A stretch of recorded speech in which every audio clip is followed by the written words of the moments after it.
Rob with CFS. Today we're introducing a new product. It's a micro adjustable flip arm. It goes on your SawStop.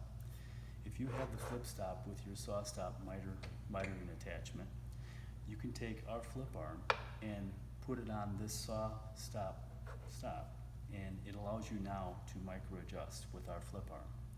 Here we're showing it if it had the sacrificial fence, if you have a sacrificial fence on.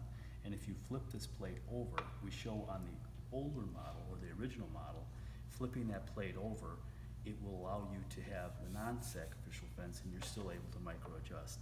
This whole assembly is universal. It either goes on the old flip stop shown here or the current model flip stop shown here.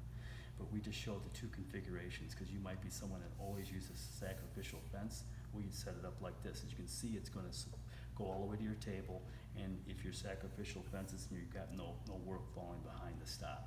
Here, if you don't have the sacrificial stop, it's right against the fence and it's right against the table. You're able to lock that down and micro adjust that. It's available at Custom Fabricating Solutions. If you look at the link below, we give you the model numbers that this fits. This is for the SawStop, and it's the Custom Fabricating Solutions Micro Flip Arm. Thank you so much.